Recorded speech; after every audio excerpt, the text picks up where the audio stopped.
Good evening, Oh Drew. crap! What happened to your mic there? Oh no, is that we okay? Hold Oh, I on. mean, we're okay. It sounded like you like smacked your face off it or Oh, something. maybe I did. I don't know. I'm so Oh, excited. oh, you're excited? No, I don't know. I'm fucking Oh, tired. Actually, how are you doing? I'm pretty exhausted as well, buddy. Oh yeah. Um, it's it's an interesting week of work for Okay. me. Okay. Without going too much into this, we basically have like a yearly.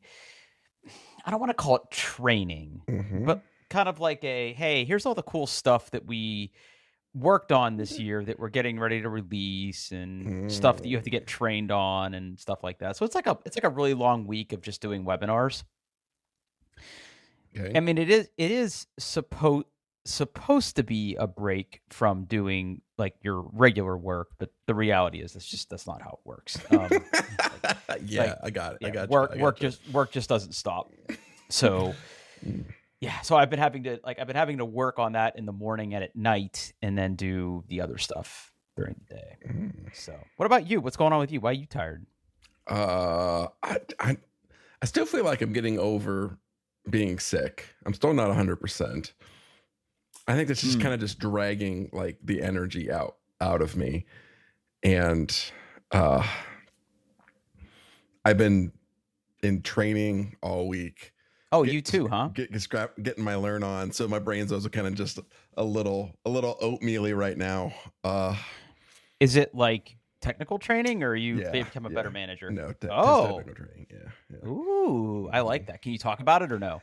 Uh so obviously I'm a big sellout at work. But some of the senior software engineers were taking some Azure training on Azure development technologies and stuff, and they had an empty spot, and they asked me to if I would like to join, so my team could work better with those team. And I used to be a software engineer, so yada yada yada. So it was really sweet. I really enjoyed the training, but it was just a really inconvenient time to Oh, do I so. see. It's okay. It's okay. It's yeah. Was the training actually done by Microsoft? No. Oh, Some okay. third party. It was Okay. fine. It was fine. I did learn a couple things, so I do feel like it was worth my time. And yeah. Well, cool, buddy. Mhm. I'm glad that all worked out. Yes. So I have a couple things that I'm going to need your help with tonight, but Okay. I want to talk about your stuff first. Okay. Because last time we recorded, we didn't get to record after that because of reasons. It's a very busy time of year for both of us. Yes. But since our last recording, new Apple Phone Day has come and gone. Yes, I have my new phone. Okay, let's talk about it. 16. I'm glad I got the white. I love the white. It looks so good. Really? Oh yeah, it's beautiful. I love the white. If you're a classic Apple guy like me, just get the white. It's spectacular. All things considered, it's a lot like my previous phone, the 14. Having the 5x camera is nice, and the camera control button is actually good. I like it. It's good. It's good. It's a good button. It's a button. It's a button. You push it, and then it does camera stuff. I have questions about that button. Mm-hmm. So, is it tactile? Yeah, it's a real button. Because I was watching videos of people doing it, and but you can also use it to swipe, right? Yes, it's both. So it's a physical button. Like if the phone is off, you can click it and watch it go up and down. It's a real button. It's also pressure sensitive, so you can kind of half push it to bring up a menu, and it gives you a little your normal haptic feedback. And it's also a touch surface. So it's for example, so I just clicked it and I am launching the camera.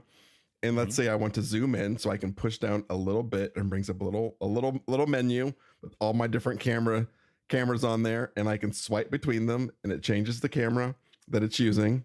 Then I can push all the way down and take a picture. It's beautiful. Nice. It's beautiful. I just took a picture of my monitor screen, which I'm now going to delete. So my question is when I'm okay, let me rephrase. Is it haptic in the sense that if you use it to zoom, Does it give you any kind of Yeah, feedback? it does. Yeah. Oh, Mhm, wow. So it like buzzes and stuff when you're scrolling. Yes. Yeah. Yeah. Okay, that's what Yeah. I was most sort of curious Yeah. about. It works exactly how you would expect an Apple thing to work these days. It's gives you that little. It feels like it's like spinning under your finger, but it's not. It feels good. It feels good. Apple has figured out haptics. They're wizards. So yeah, Okay. haptic wizards. So because I lay in bed at night now, half comatose, doom scrolling through TikTok, I came across a few videos. Okay. Where I guess people are really mad about the case situation with this phone because of the new button. So here's the thing. So I bought a Beats case. Yep. From Apple that has the silicone or the sapphire button. My wife bought a comical glitter butterfly case off of Amazon that has the cutout. I actually think the cutout's a little better. Really? So nothing on the button. Yeah. I think it's easier for you to find the button. I think the button itself feels better than the sapphire glass on the case. Also, the Beats case is like a bar of soap. Like it's fine. A bar of soap. But it's just too. I don't know. I don't want it to be too grippy because then it's gonna be like a pain getting in and out of my pants pocket over and over again. But I think this one's just a little too slick. I don't know. It's fine. It's fine. I'm fine. I also installed iOS 18.1 public beta so I could play with Apple Intelligence. Okay. Can we talk about that? There's really not much in it. Okay, so there's two things. There's two things I have used. One, the cleanup tool in Photos works pretty well. It's basically one of those things where you're like, I don't want this person to be in my photo or that flagpole or something. And you just kind of like go no with your finger and then it disappears. It's great. I wonder how many photos I'm being cut out of right now. And the other one is that I've really used a lot and some really useful and some just delightfully really bad are notification summaries. Explain. So, okay, here's a really good example. So let's say that you're in training all week and you're really not paying attention to Microsoft Teams, where everybody is working. And so the notifications from Teams on your phone are broken down by thread, right? So like each individual conversation is a separate kind of like group of notifications on the phone. Well, what it will do is it will try to, that topmost notification, it will try to give you like a little like 2-line summary of everything underneath it. Right. And sometimes like you look at it and go, that's surprisingly useful. Thank you. And you look, I don't really have any good examples, but sometimes you read it and you're like, there's absolutely no way that's what the conversation is. And it's not, it just shit the bed completely. Or it took like 3 unrelated things and put them all in one like sentence and it just doesn't work. But I have found it more useful than I have not found it. So okay. Yeah. Interesting. Mm-hmm. So those are the main features you haven't done. Does it let you do any generative AI stuff like images or not in 18.1? No, none of that's there. Yeah. So unrelated, I'm actually excited for 18.1, and I seriously considered installing that beta on my phone because Apple finally made some changes to CarPlay. Oh, okay. All right. I wonder. Okay. So what are you excited about there? So the first thing is they definitely made some changes in iOS 18 to where the actual default Apple Maps, because I'm normally a Google Maps guy, is a little crisper, a little more responsive. The icons are a lot easier to sort of glance at while you're driving, which is the whole purpose of that. But on 18.1, they're finally introducing some new wallpapers. Okay. Okay. And they're doing this cool thing now where I don't know how your car works, but like in my car with CarPlay, in both my BMW and my truck, when I hold down the little voice, because like a lot of modern steering wheels have a button to activate your Mm-hmm. voice assistant in your Mm-hmm. car. Mm-hmm. If I hold that down, you get like that little Siri flower thing that's like in a sphere on your screen, and you Yep. talk, and then it like flashes for a couple seconds to figure out what the hell you just said, and then it does the thing that you want it to do. On 18.1, that little flower thing goes away, It and does. instead the border Mhm. of your screen That happens on sort the of like phone lights too. up. Yeah. Oh, it does it on the phone too? Mhm. Even better. Mm-hmm. That's cool. I like that. So Yeah. like it's just little shit like that. And like they made a couple changes to like the way the home screen works in CarPlay now with 18 that I think is really nice. And I have noticed it. I have noticed it being a little more responsive in general in both of my cars. Yeah,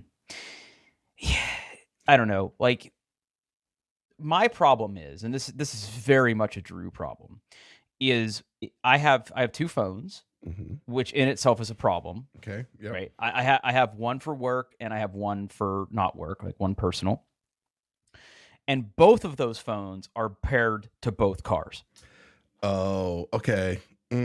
Yeah, I can see that being and sometimes interesting. Yeah. And sometimes I like to go to the gym every day I possibly can.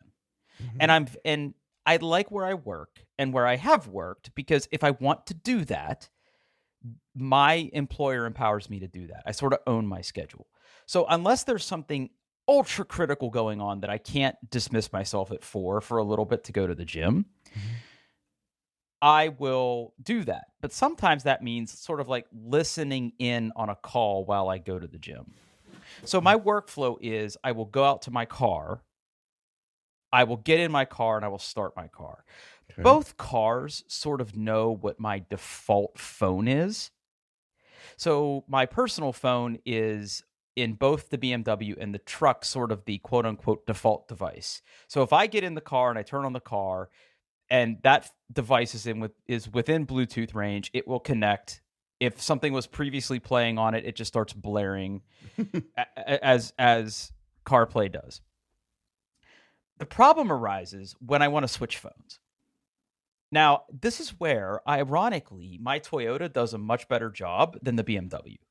I mean, the BMW has fantastic technology in it. I love it. But switching between devices is a huge pain in that car. Huge pain in that car. Like, it is buried in a menu. What BMW would tell you to do is, in my car, there are a series of buttons labeled 1 through 9. And you can make those buttons do whatever you want. They're essentially giant shortcut buttons. Okay. So I could program a button that is essentially like a fancy macro to say, connect this device to CarPlay. I could do that. I'm not going to do that. I could do that. I'm not going to do that. Instead, what I've been in the habit of doing is, in the BMW, if I start my conference call in Zoom or Teams or just a regular phone call first, and then get in my car, the car seems smart enough to know, oh, this device is doing something. I'm going to connect to that one. And it'll just like sort of pick up my conference call. And the nice thing about Zeem, I almost said Tooms, Zeem, Team and Zoom, and I just said Zeem, is once that sort of takes over, the mute button and the speaker and everything sort of becomes the conference call controls. And when it all works, it's wonderful. But sometimes it has a really hard time figuring out which phone I should be using. And that's like a problem. And a lot of times I just end up on the speaker on my phone. Now, in the Toyota, though, it's very, very easy to change. It's literally going into the settings, saying, make this phone active, and it just goes. Like I don't know if it's because it's newer or Toyota figured out how to do it better. I don't know, but it's just easier to do that. So I'm a big CarPlay person. So anything that makes CarPlay better is better for me.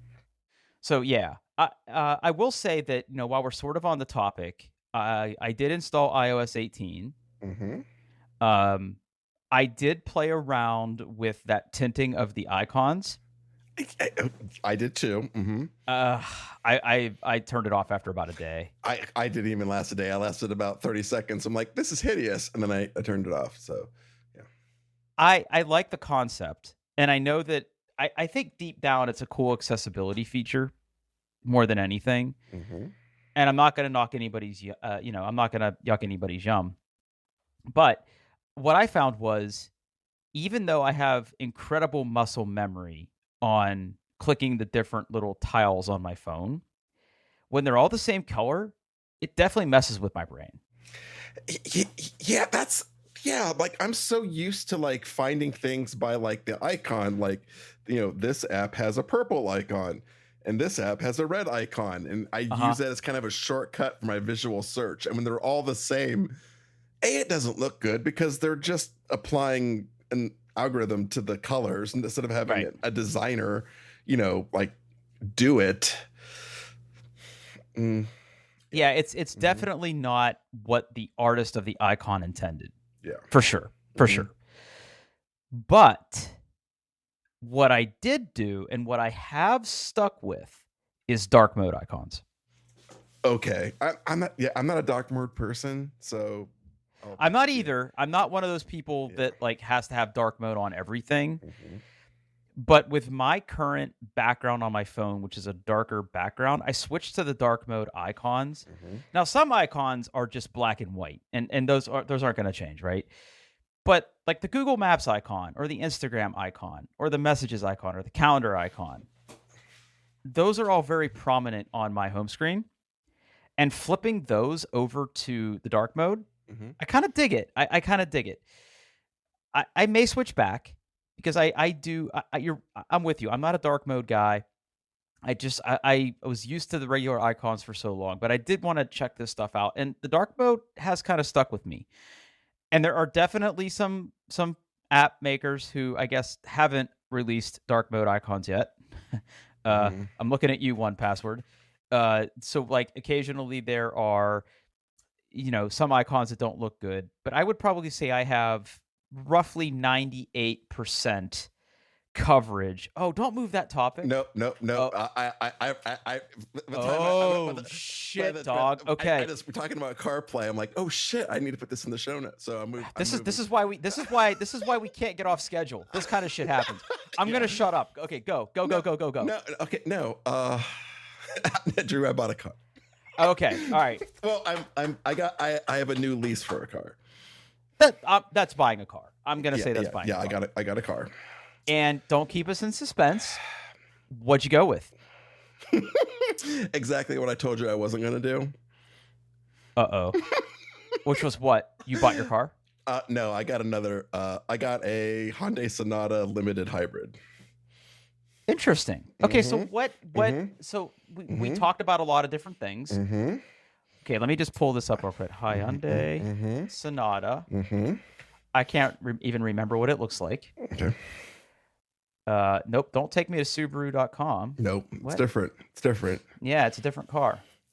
Okay. I mean, it's a good car. It's a good car. So walk me through what happened. Okay. So I just drove 5 different cars. The Genesis is nice. It's so nice. It's nice. I liked it, except for I didn't really like the I don't know, analog display, analog dials on the cluster, bleh. But other than that, it's so nice. It's so nice. Okay. I also drove an Accord.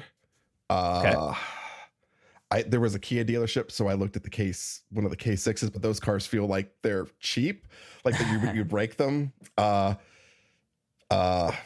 A Camry, even though I had the worst experience of my life at the Camry dealership or a Toyota dealership. Let me tell you. Which Toyota dealership did you go to? For most of the stuff, I went to Georgesville because there was a lot of car dealerships in the same general area. Yeah, that's where I bought my Toyota. They were. I'll tell you this though, as bad of an experience you may have had there, the other Toyota dealerships are worse. Well, this is basically what happened. Was they didn't have a lot of Camrys on the lot, and the ones they did were pretty much already claimed. Okay. And they're like, okay, this is how it's going to work for a Camry. You're going to wait 2 to 4 months. You're going to pay $3,000 over sticker. Ugh. And if you lease it, you're an idiot because you should really buy these because they hold their value. And I was like, have a nice day. Thank you. Yeah. Okay. Yikes. So then I also drove the Sonata because I figured what the heck not. And I immediately, as soon as I drove it, I was like, okay, yep, this is it. This is exactly what I wanted. It's it speaks to me at a level that it just gets me. It's like, so I did enjoy my Sonata I had now, but there was a few little minor gripes that I had, and this car just fixed all of them. It's the car for Paul, and it's great. I like how it looks. Okay, so do you want to guess what color I got? Well, first of all, let me just make sure I'm zeroed in on the right thing. So you said you got the Sonata Hybrid. Yeah, limited hybrid. Oh, okay. That's what I was going to say. Limited. So there's an SEL and a limited. The limited. I got 2024, right? Yeah, I got the limited. Okay, so Which we is have their- exterior colors. Which is their yeah. It's like the highest trim, right? It is. Yeah. I got to tell you before I guess your color, Mhm. one thing that I think Hyundai does very well is lighting. I love the headlights. I love the taillights on the Hyundais. That was one of the things I like on this much better because my other car kind of had like looked like eyeballs on the front. Like, yeah, and this car is the front end is just like clean. It's slick. It's got the whole like LEDs can be really bright, so we don't have to make them as big. Yeah. Yeah. Yep. Mhm. Okay, so the choices that I can choose from here is Onyx Black. You're not a black car guy, No. so I'm going to rule that out. Mhm. There's also Transmission Blue, Mhm. Ultimate Red. You don't strike me as a red car guy, but maybe you surprised me. Portofino Gray, Aero Silver, Serenity White, and Carbon Blue. Mhm. And that Carbon Blue, maybe my monitor isn't color calibrated. How dark is that blue? It's Is it like pretty- more of a navy? Yeah, it's pretty dark. Yeah. Okay. So we're gonna 50-50 this, okay? You don't have to tell me which one of these it is, but if I had to guess, Okay. I would guess that you narrowed it down to, let's say, Transmission Blue, Serenity White, and Portofino Gray. I did look at the Transmission Blue. The only one of those I could find had the ugly interior, so I did not go with that. Ooh, But, you think the Camel's the bad interior? It looks good in photos. When you're in the car, you're like, "Oh my god, this is too much brown." Okay. So you didn't do Transmission I Blue. I did not get either of those, any of those colors. Oh, so you went with dark blue then? Nope. Oh. Aero Silver. Nope. You went with red. I went with red. Interesting. As my wife likes to call it, she calls it midlife crisis red. Oh, Jennifer, that's not anywhere near a midlife crisis, girl. No. It's a really kind of like dark red color, but it's also kind of like slightly like iridescent. It's pretty. When I saw it, I was like, yep, it has the gray interior. So red with the gray interior. Yeah. Oh, okay. So, first of all, fantastic choice. I think this is a great car. Yeah. Great car. Yep. I like the styling a lot. The interior just gets me. Yeah. Okay, let's talk about the interior because I'm not getting a lot of interior pictures here. Okay. So it looks like it has the full digital display, which is great. Yeah. I'm all in on this digital display lifestyle now. Yeah, and it does the like panoramic, so like the display cluster and the screen, Yes. or it's technically two different screens, but it looks like one. Yeah. That's how my BMW is. It's very nice. Yeah. It looks like one big continuous piece of glass or plastic or whatever. It's Yes. very nice. And then it looks like it has a fairly decent sized display in it. Yeah, it's pretty big. Yeah. Responsive? Oh, yeah. So this is my first car with wireless. Navigating the screen, like in the built-in whatever operating system, it's really fast. It's really responsive. It's a little different than the one they had before, so I'm still trying to figure it out, or like get used to it completely. But it's really fast. This is my first car with wireless CarPlay. Pretty great. So the one issue I have with wireless CarPlay is changing apps, navigating the screen, all really responsive, all fast.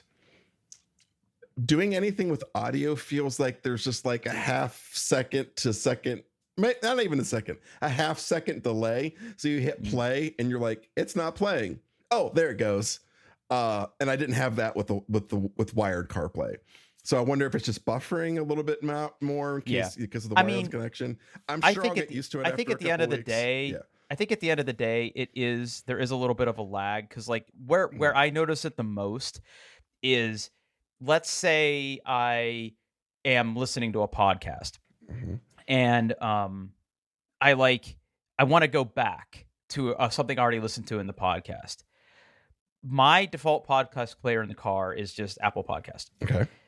And if I'm on like the home screen of CarPlay, where it's like it shows you the map and what's currently playing and, you know, whatever else you have on the screen, if I touch into the podcast, or I like touch on the podcast episode and it has to like start over a little bit, there is a slight delay. And I think it's buffering. Yeah. Anyway. Okay. Sorry. I didn't mean to interrupt you. No, you're fine. You're fine. So my number one favorite feature. So my previous car, which was also a Sonata, the Limited, had a heads-up display. It's my first car with a heads-up display, and I fell in love with it. It's just great. It's pretty neat. It's pretty neat. In this car, the heads-up display integrates with CarPlay. So your next turn-by-turn direction step is in your heads-up display, and that is just also like.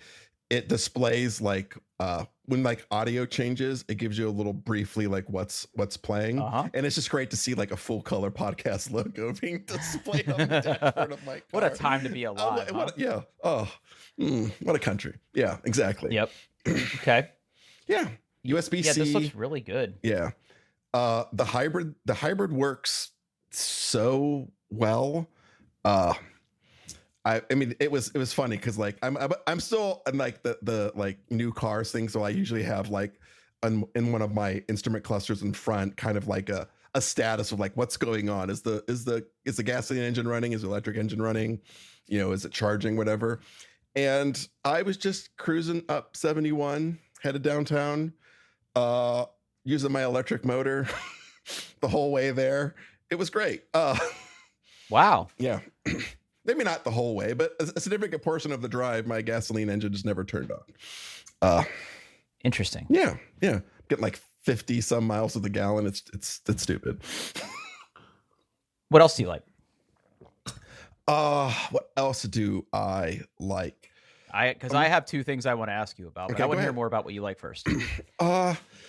So like it's a little bit higher up. Just a smidge bit higher off the ground than my previous Sonata, which is, I like cars that are low to the ground, but my Sonata may have been a little too low, like especially when you're old and everything hurts and it's hard to get in your car. So it's a little bit higher. So that's a little bit nicer. And I don't know. I'm just really, I'm enjoying it. It's fun. It's got lots of toys. It's got enough, like, especially when the gasoline and the electric motors go at the same time. It's got some pep to it. I'm sure it does. So what are your questions? How do you feel about the ambient lighting? It's very, very okay. So it can be very subtle. It's actually, it's a little bit more in my face than my previous car. My previous car was just a very, very kind of like thin strip kind of buried in. So this one is primarily under the big panoramic display and along the doors. I like it. It's nice. Yeah. I have it kind of doing a red color to kind of match the outside of my car just to kind of keep that whole motif going. It's nice. Yeah. It's nice. And my last question for you is, I'm looking at a nice big picture of the center console, and it looks about half of it is tactile controls and others are physical buttons. How do you feel about that? I would rather have, a lot of the like climate stuff are those just like, it's a big piece of glass and you push on it. It's not an actual button, but it does light up. I wish those were physical buttons. I do. I am still a sucker for physical buttons, but it's fine. They work well. I haven't misclicked on anything. They do give a nice little like visual feedback with some lights that appear around each area as you touch it, which is nice. That's fine. It's fine. I wish there would have been physical buttons, but there's not. So Yeah, I mean, I'm looking at it, Mhm. and let me be. I mean, so I think the big thing about this is, and why I think I give this a pass over some other cars, BMW included, by the way, because all of the HVAC controls, except for I think just turning the system on and off, is all done through the display, Oh, not even through a separate panel button. First of yeah, all, yeah. the heated Mhm. seats in my car and the heated headrest in my car are physical buttons. I'm sorry, the heated headrests are physical buttons. The heated seats Mhm. are all through the touchscreen display. So like if we're Oh. driving along and my wife wants to turn on her heated seat, she has to like swipe up on my screen to Oh, access it. you see, yeah, Yeah. no, no, no, I'm not ready for that yet. No, no, I Yeah. like having yeah, the little panel dedicated to. But I Mhm. will say this: it looks like the temperature controls for both because it is dual zone climate. It looks Mhm. like It is. so it looks like the dials are physical for the temperature. They are. Yeah, you can physically turn the dials to change the Yeah, temperature. Mhm. and I'm a big auto setting guy. Me too. I just pick a temperature and let it figure it out. Yep, Yep. it figures it out. Like I Mhm. don't have to like constantly flip or touch those things. I Mhm. mean, for me, when I look at this panel, I think the only places you might ever see fingerprints on this is probably the heated seats and maybe the defrosters. Yeah. So there was a moment, in fact, it was the same drive going up 71 north, headed into Columbus. And if you're coming from the south and you're driving 71 north, there's one thing in particular that you pass, and it's the water treatment plant. Yeah. And that stinks. Hmm. Uh, it was very funny me driving past that and going, "Oh my god, which one of these things is the The recycle. recycle air button, please?" Or as I call it, the no stink button. Uh-huh. Yeah, yeah. So that button gets a lot of use simply because of where I live. Yeah. Yeah, yeah. Mm-hmm. Um And ventilated seats. I'm a chubby guy. I like cold air blowing on my butt. So yeah, there it's you go. pretty good. Mm-hmm. One final question for you. How does your music sound in it? I really haven't listened to. I've really only listened to podcasts and a little bit of like Sirius XM. I really haven't blasted anything with it yet. Okay. But yeah, Yeah. yeah, I would say I'm sure it sounds pretty good. yeah, yeah. It's got the Bose like speakers, whatever. They're fine. They're fine. Yeah, yeah. Well, It'll okay. be. Yeah. Yeah, I really I'm not gonna lie. I love the way they're doing their headlights now. Yeah.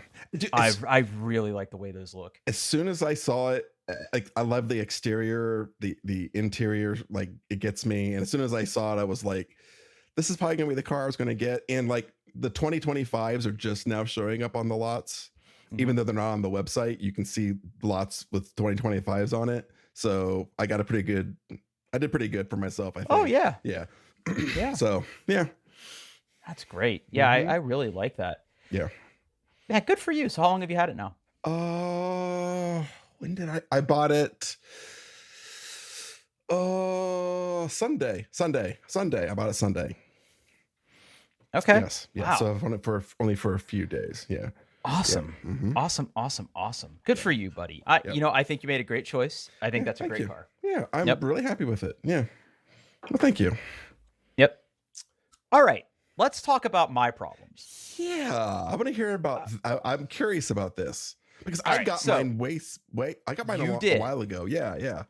Yeah, so quick reminder for Mm-hmm. listeners or people who Mm-hmm. like start like the last episode of a podcast when they start listening to something. Not going to name any names. But a while back we found out that there was going to be a Raspberry Pi 5. We sure And did. I meant to look before we started recording what episode that was cuz it's been a minute I'll do a since search. we talked about this. I'll see if I can find it. Yeah. Anyway, we found out that the Raspberry Pi 5 was coming out, and you and I both placed an order for one. Mm-hmm.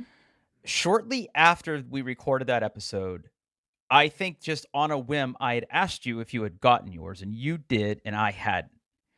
And I made a note to like go figure out like what the hell, because I ordered one and I never got like a tracking number. I never got anything.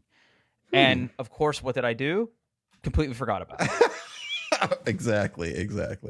So, the whole reason that this re-entered my sphere of thought was because of the next topic we're going to talk about. Let's just say that I'm in the market for a new Raspberry Pi. Okay. Episode 213, I believe, and I got mine in episode 221. Okay, so that's 20 episodes ago, which giving ourselves the benefit of the doubt, recording every week, is about 3 to 4 months ago. Yeah. Okay. So it's been a minute. It's been a minute.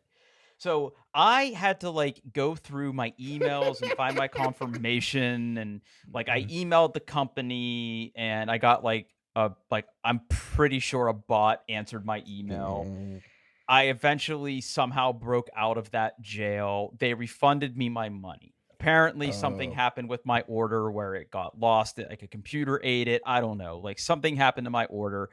They did refund my card. No harm, no foul. I just, it took me a little, I was starting to get frustrated. There wasn't like a phone number I could call to talk to these people. Anyway, long story short, I got that money back and I was able to get a new Raspberry Pi. Okay. Now, I, in the past, have tried to use Raspberry Pis as a secondary computer. Meaning that Linux on the desktop. So I have an interface that I can point and I can click and I can use this as a secondary computer where if I have a little keyboard and mouse, I can click through, I can do email, I can like pull something up on the web or hook it up to a TV, whatever I want to do with it. I mean, I've used Raspberry Pis for headless operations for a very long time, whether it was the ADSB stuff and FlightAware. Obviously, Pi-hole is a big part of my home network. I've done little Kubernetes clusters on Raspberry Pis. Like I've done a lot of neat stuff. And of course I've done hobbyist stuff too, where I've programmed it and used the GPIO and did all that other stuff. But actually trying to use the Raspberry Pi as a computer has always been challenging. Especially because, these things aren't super powerful. Yeah, and that's by design, right? Like you have to temper your expectations. Like you're not going to get the snappiest computer in the world here. My problem is that part of the performance hit you take on these things when you install a desktop environment is obviously that adds a lot of overhead and memory management to the Pi. Yeah. And these things aren't known for their graphical prowess. And I don't have a monitor in this house. I don't have a monitor in this house that is less than 1080p. So if I plug in my HDMI cable to this thing and I install even the most lightweight desktop manager like XFCE or Mate or something that isn't a graphically intensive desktop compositor, the performance is not super great. And you can actually see it where if you pull up your little task manager inside of Linux, you can see that it uses up a lot of the memory on the board. It's not super responsive. Like once you get one or two applications open, you really start to feel it. Web browsing can sometimes be a pain, especially on larger monitors that it's rendering like thousands of megabytes of JavaScript that it doesn't need. Like it really starts to get dog shit slow. And you can forget about watching a YouTube video. That's never been what it's good at. Yeah. Now that said, the new Raspberry Pi 5s have, I went back and I read a couple articles as I was waiting for my new one to show up. And I read about how this has a bigger performance boost, and now it comes in the 8 gig variety, and I did buy the 8 gig variety. So I thought, you know what? Maybe this is it. Maybe I can actually install a lightweight desktop manager on this thing and actually use it for Python programming or looking at the web on my workbench, right? Because if I'm like working on guns or working in my back cellar, I would love to hook a computer up back there to like a small monitor so I could like Google something, not on my phone. You get the idea. Okay. So the Raspberry Pi 5 shows up. The first thing I realized is obviously this has different screw mounting holes than every other Raspberry Pi 5 that I had. So I had to go out and get a case. Yeah, mostly because it has that active cooling that you can add to it. Correct. Yeah. So they're different. There's a new power interface on it for plugging in a small fan. Yes. Yeah. So I ran down the Micro Center, and they have the official Raspberry Pi brand case that has the fan in it. Okay. Hooked all that up, and bought the new power adapter, because the other thing is now they're recommending a slightly more wattage power adapter for it. True. Yes. So I bought one of those. Get it home, hook it up. But I'm not a person who likes looking at cables. So I decided that I was going to get a wireless mouse and a wireless keyboard to use with this. Okay, I could see that. Yeah. Yeah. And here's where our story really begins. Uh-oh. Okay. Uh-oh. So I dug through my, bins of old electronics to see, do I really need to buy something? Do I have a wireless mouse somewhere in this house that isn't in use that I can use? And the answer is yes. So from my previous job, I have a Microsoft, what is this called? Does it actually say on there? It's essentially a Microsoft Bluetooth mouse. Okay. It does not have regular wireless. It is Bluetooth only. Now the Raspberry Pi has Bluetooth controller in it. It does. And I found an old crummy keyboard that was like this Logitech thing. It's actually what I use when I need to plug in a keyboard to my network stack, right? If I need to do some work back in my back cellar. So I grabbed that crappy keyboard. I grabbed this Bluetooth mouse. Went online, found a version of basically I wanted to try Kali Linux because it's got a lightweight desktop manager. It's designed to run on not super great hardware. I'm like, you know what? I've watched Mr. Robot. I'll install this. So I downloaded the image, flashed the SD card, plugged it in. It booted, no problem. It was actually pretty snappy. I was pretty impressed. It was hooked up to like my 4K monitor. It was pretty snappy.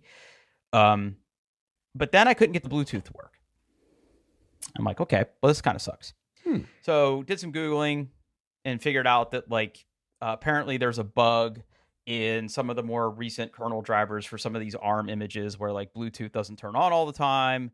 And like sometimes it does pair and just constantly gets stuck in this loop of connecting and reconnecting. And I'm like, okay, so it's Linux is still Linux. I got it. Okay, so I decided that I was going to have to get a regular wireless mouse with like one of those little tiny dongles. Yeah, okay, like, so like that an radio. Yeah, like RF. Yeah, radio, right? So long story short, I went on Amazon and I bought just a really cheap, I think it was like $18. It's a Logitech mouse. It's not a super tiny mouse, but it's not like a full-size mouse. It's got a scroll wheel. It's got 2 buttons. It's got a radio. It's a laser. $14, no big deal. Okay? Yeah. But I also wanted to get a small keyboard to hook up to this. Now, my current keyboard is, I want to say, it's a 10. I mean, I think technically it's called a 10 keyless because it doesn't have a numpad.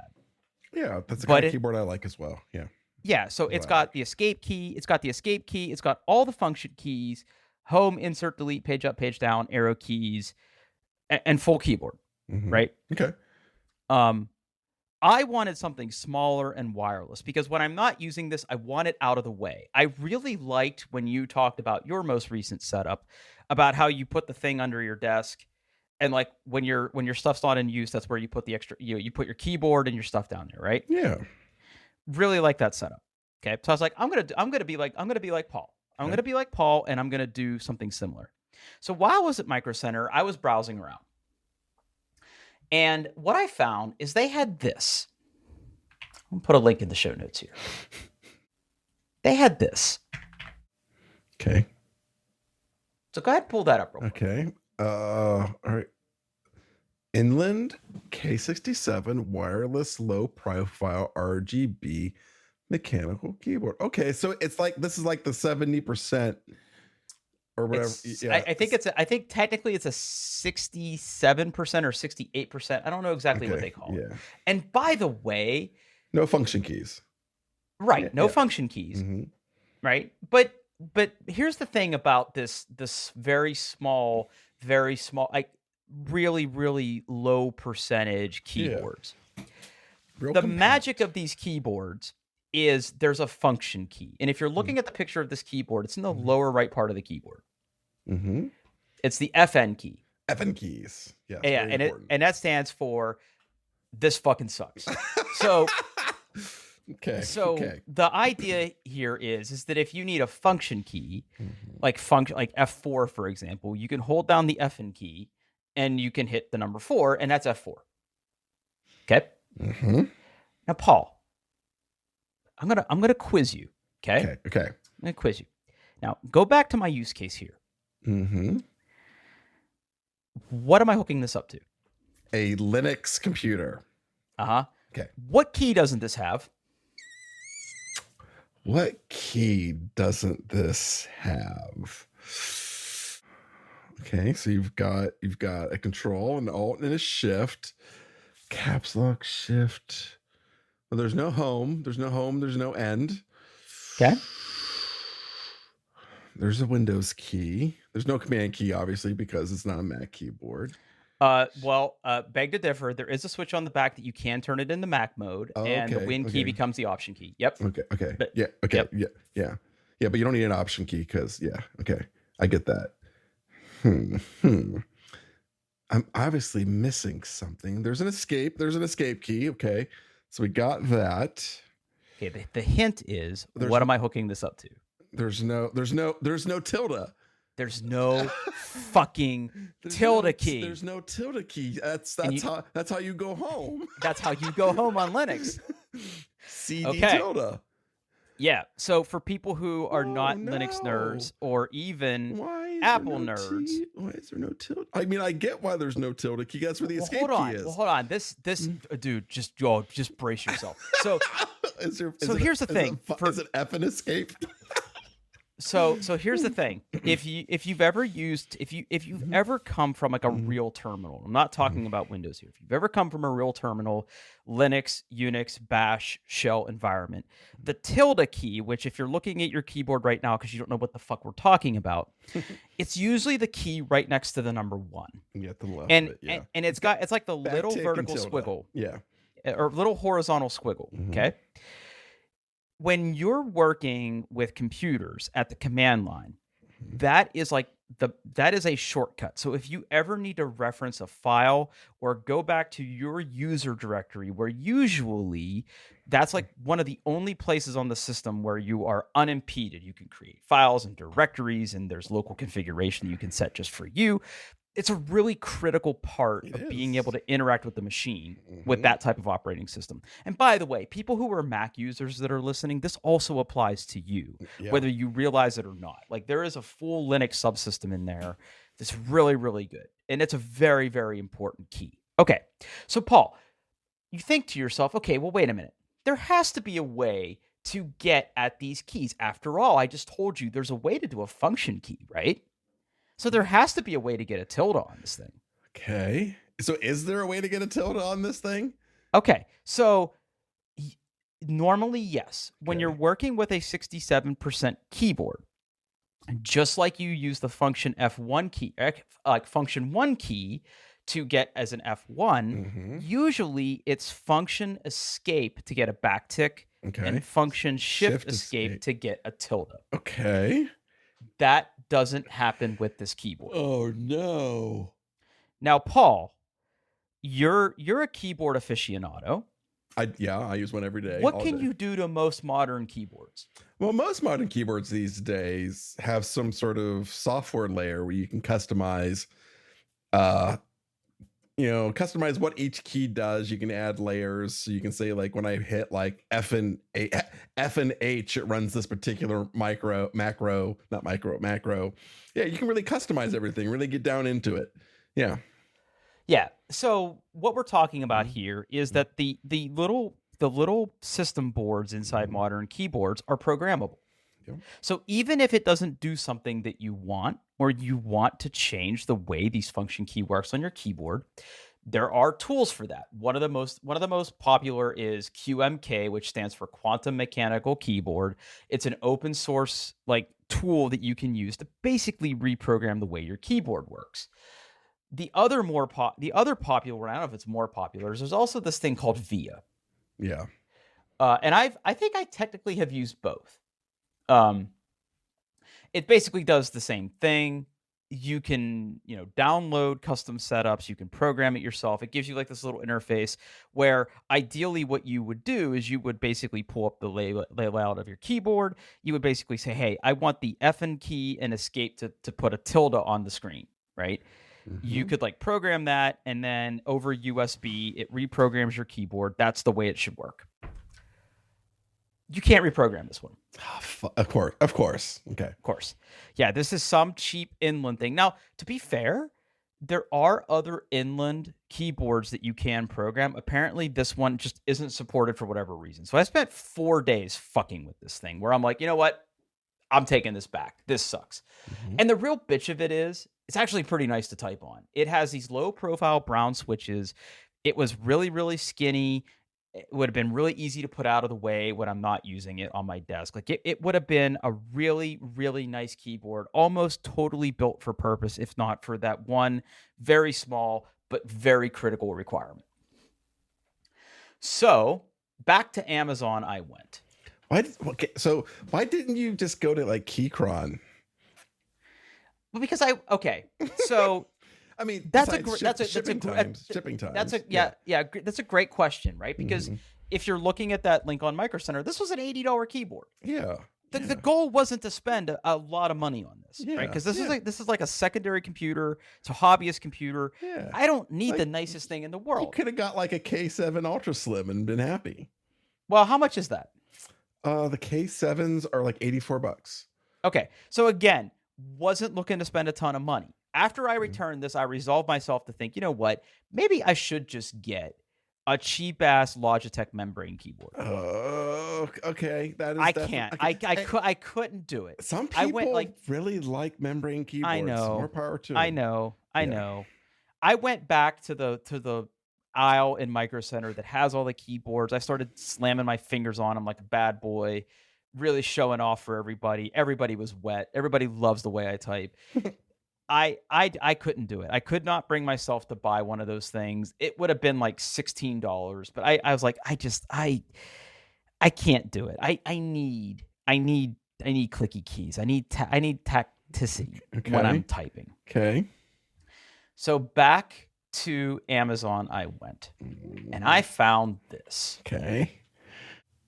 Link incoming. Here we go. All right. Okay, click. Arcade Gaming, 65% wireless gaming keyboard. I don't know why you would ever use this for games, but I'll talk about it here in a minute. It's for games. Okay, this looks like it's a little not quite as low profile as the other one, or maybe it's just the angle. Okay, so it's a little taller. Yeah, it looks like it's like, are those full size keys? They are. Okay, so it's full size keys, but it's still that 65% small. Ooh, and it's got a knob. Got a knob. It does have a knob. Okay. That I'll never use. Okay. So how is this keyboard? It's really fucking good. Okay. Is it? Okay. It's good. Really good. So this brand, Royal Kluge, has been around for a while now. I did not pay the price that is on this page. I paid about $15 less than that. Okay. So that's a reasonable. And I got the clay green. Okay. Ooh, I like tri-mode. I like tri-mode. I like that. So what does tri-mode mean? Tri-mode means that it could be wired, Bluetooth, or like regular radio. Yeah. So it has the little thing I can plug in, so I don't need to fuck with Bluetooth. This keyboard, Paul, first of all, is very, very nice to type in. Here, let me give you a little taste of how these switches sound. You ready?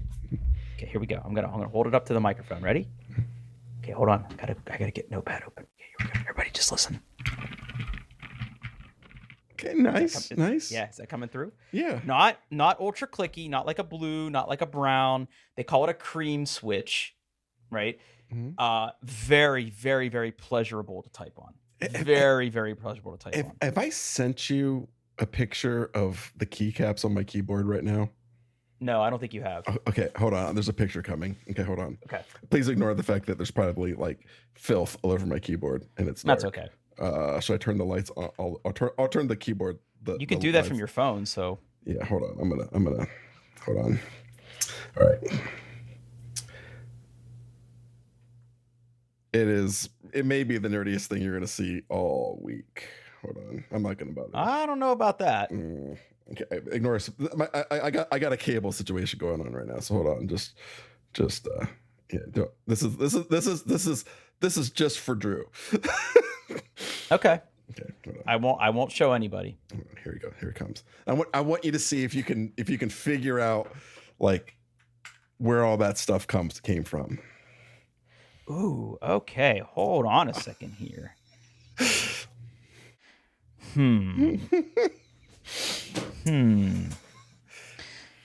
Okay, so time out. Mm-hmm.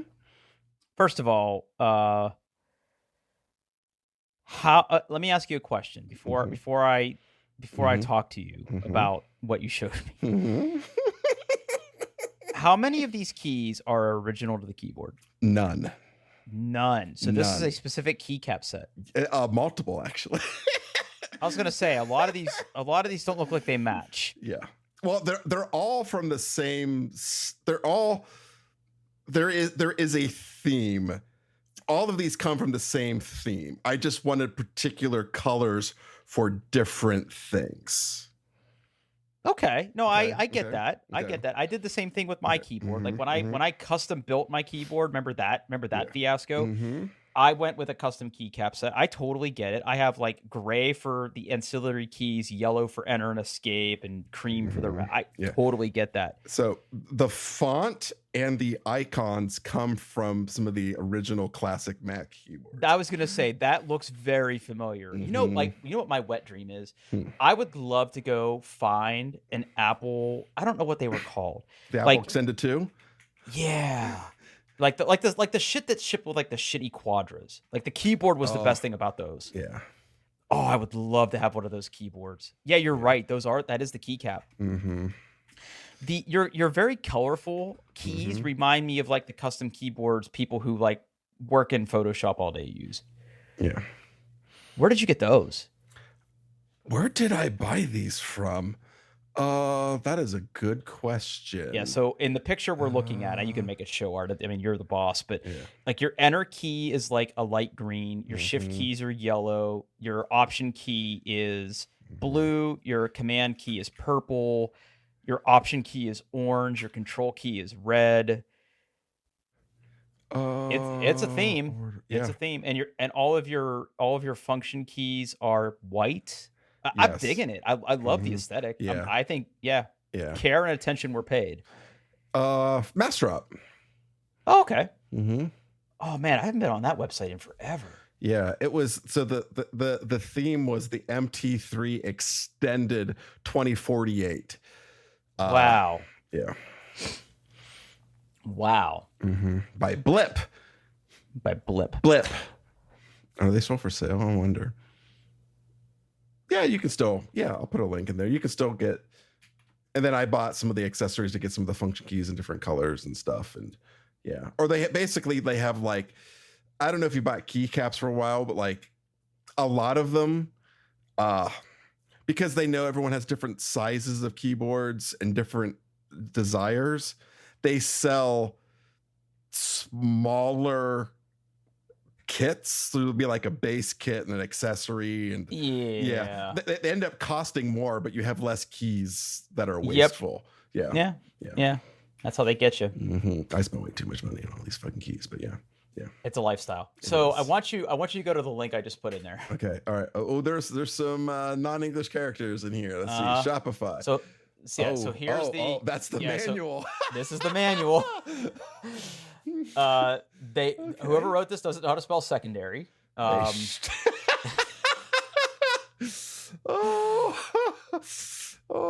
great. Yep. Product basic. Product basic. Product basic. Yep. Second day. Yeah. Combination function keys. Okay. Of all the things they could have put in here. Yeah, I mean there are some translation issues from this. Okay. Yes. Let's be emphatic. But it uses VIA, so you can customize it any way you 100%. want. Yeah. There's just a lot of really nice little touches on this thing. You know, I think what my favorite thing here is I don't know if you go back to the product page, I want to see if there's a good picture of this. I don't know if there is. No, there really isn't. Okay, so on the instruction manual, Mm-hmm. I want you to look on the left-hand image where it talks about wired mode. Okay. Okay. Yep. So I see 2.4 connectivity, Bluetooth connectivity, wired mode. Oh, I see wired mode. Okay. Yep. Yeah, Recommended. 5 volt. but there's a picture. There's a picture of like it plugging in the USB cable, right? Yes. Mm-hmm. Okay. So on that little panel right there, you can plug in USB-C, Yeah. and there's a switching between Bluetooth mode, Yeah. wired mode, and radio, which is G for like wireless G. Okay. But here's the thing. The little wireless dongle, when it's not in use, has a little resting place there, Okay. and it's magnetic. Oh, sweet. So here, here, nice. ready? Here, I'm gonna drop this little guy into place. Ready? Ooh, Yeah, there you that's go. good. Yeah, That's good. yeah. That's good. So That's that good. way, that very nice touch. And then like the knob is there. The knob is there, Mhm. but it's okay. I It's never use a okay. knob on my keyboard ever. Yeah, I don't Never, either. Never. I mean, I like twisting a good knob. Mhm. This isn't a very good knob, but the rest of the keys, the rest of the form and function, it's metal. It's not plastic. Like it's a metal base. I mean, listen, for the price point here, you really can't go wrong. I don't know. I mean, I know this Yeah. brand has been around for a little bit. It gets some pretty good. It gets like middle of the road comments on like keyboard Reddits and everything. I will say when you hold the keyboard up, like I'm holding it up right now, and I'm Mhm. looking at it. I'm looking at it dead on. It's a little bowed, but it lays flat on my desk. Hmm.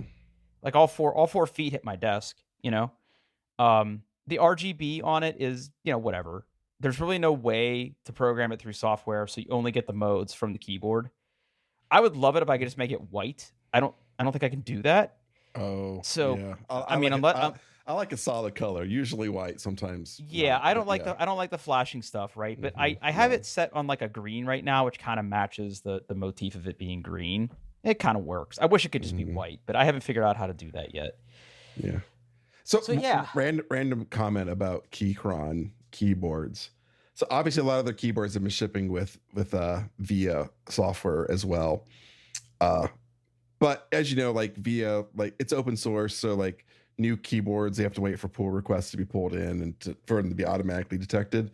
Well, Keychron, I think, basically said fuck it, and they created something called it's like launcher.keychron.com, which is basically their version of VIA, Yeah. and it automatically detects all the Keychron keyboards and has all the features there, and it works great. Except it's not working right now. I don't know why. Probably because I didn't grant my hipster web browser some permission. Yeah. It's a gnome to Probably. access USB devices. Oh wait, no, I didn't hit the connect button like a big fucking idiot. There we go. Oh. You hit the connect button and it works great. Here it goes. That'll probably do it. Yeah. Cool. Yeah, I mean, like that the programming thing is interesting, right? The creating of the layers and flipping between the layers and all that other stuff is pretty interesting. Yeah, absolutely. Okay. Anyway, so if you're looking for like a decent mechanical keyboard, I would definitely give this brand a thumbs up. So far it's cool. I'm still getting used to some of the chording for the tilde and everything, but it's coming along. I mean, I've spent a lot of time typing on it today, so it's okay. The last thing I want to talk to you about, Paul, is sort of related to the Raspberry Pi discussion. My Pi-hole Raspberry Pi just died one day. Oh, I feel okay. So you're yeah, we're raw summing it dogging like it the here. rest of us Yeah. here. Okay. Yeah, so Okay. we're raw dogging it here in the house. I just forgot how bad the web can be. Okay. I don't know how you deal with this, but like on my iPhone, there's certain websites that I go to that are just lousy with ads. And look, I know that people who have websites need to make money. Okay. But there's just so much goddamn JavaScript on there now. My favorite is like when I'm scrolling through an article and like it like loads a full page ad that basically moves my text down that I was just reading and I have to scroll down to get to what I wanted to read. Or the web page on my iPhone just crashes and it just goes back to the top. And like websites do that thing now where like click here to expand article. No, like just give me the article. I've really started to embrace reader mode. That seems to be the answer for me right now to get around that. But I wanted to talk to you about ad blocking. Mm-hmm. What do you do? So that depends. Okay. So Arc has uBlock Origin built into it. Oh no, you're gonna make me adopt this browser. Okay. So that's my primary thing. But I still do use Safari from time to time, and I still have a subscription to this particular one. It is not. You can use it for free, but to really get it, you need to pay a subscription. I think it's like $15 a year or something. But it's great. It works with Safari. It works on Safari on your phone, your iPad, and your Mac. Everything syncs. So like if you allow ads on a particular site on your phone, it'll work just fine on your desktop. It is called OneBlocker. And OneBlocker. Got a link coming in. That is my, if someone says I'm in the Apple ecosystem and I want to block ads, this is what I send them. OneBlocker. Okay. Mm-hmm. Yep. And how it works is, so it's a Safari extension. It plugs in, and the easiest way to kind of so say like you're on a site and you want to not block ads for some reason, you basically use like the share menu and like share it with OneBlocker. Then it brings up a UI. You can change their settings and hit save, and then it goes back and reloads the page. But it works really well. The defaults are pretty intelligent. I found it easy to use. I like the fact that it everything syncs. It works. It works good. I recommend OneBlocker. Huh. Mm-hmm. Okay. Mm-hmm. And I can try this for free, huh? You can. Yes. Start using for free. It's available for free on the App Store. Now, okay. So there's one thing I will say that be careful with. Okay. So one of its latest features is it installs essentially a VPN as well. That it's optional. You don't have to use it, but it does get installed. Where if you turn it on, it'll do like more like if you really want to like kill all those fucking trackers and like just stop it dead, you can turn that on your phone and go through that. I do not use that. I just use the normal like ad blocking stuff that just is built into the web browser. It works great. So just be careful that it may be like a little aggressive and going, hey, I'm gonna turn this VPN on for you. Just turn that shit off. Well, one nice thing that I have is when I'm traveling with my networking setup, it's very, very easy for me to VPN into my house and be subject to whatever rules I have in the house. So I do that a lot anyway. But yeah, I don't want all that shit. So yeah, what does, so it says start using for free. Does it just work for a while and then stop? I have no idea. Is it limited? I have no idea. I've been subscribing to it forever, so I'm not sure whether it's like a free trial or whether it's like limited. Let's see if I can find OneBlocker pricing. It doesn't say on the website, or maybe it does. Help. Let's see. Getting started. Going premium. OneBlocker offers basic features available to every free, but more protected from ads and tracking. Okay, premium features include the ability to enable multiple categories. In an example, block ads, block trackers, and block comments. Frequent rule updates. Oh, okay, so you're not running on the latest rule set, I guess. System-wide firewall protection for in-app trackers, custom rules. Yeah, you might be able to get away with the free version. I'll try. I mean, I'll try it. I'll try anything at this point because, like, it's especially bad on my mobile devices. Like, it's kind of a pain on computers, but it's like really bad on my phone. Yeah. I mean, this is when people ask me, and typically it's like, hey, I want an ad blocker for my phone. What should I do? And I say OneBlocker. It just only works in Safari. So if you like use like Chrome or whatever, that it does not. The extensions don't work with, even though all browsers on iPhone are technically Safari, it only works with Safari. So Safari all the way down, yeah. Mm-hmm. or just start using Arc Search on your phone, and there you go. I might. So Arc Search is free, right? It is. Arc is free. I still can't give them money. I was gonna say, can we give them money yet? I don't know. They're apparently apparently they are working on a 2.0 version of the browser that will have page features. But they said everything that is currently free in Arc will continue to be free, and they're working on something new. So Okay. they're also like hiring, so like they're growing. Ooh. Yeah, this is for my beloved the browser company. This is kind of one of those things where like this is gonna there's only two ways this goes. Either they're gonna like, you know, shine bright or just burn out. There is no there is no middle ground of mediocrity here. So we'll see. Okay. Mm-hmm. Mm-hmm. Well, this has been a very educational episode. Yes. What do you say you get us out of here? Yeah.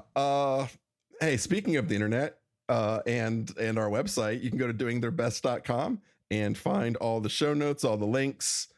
And hey, thanks for listening.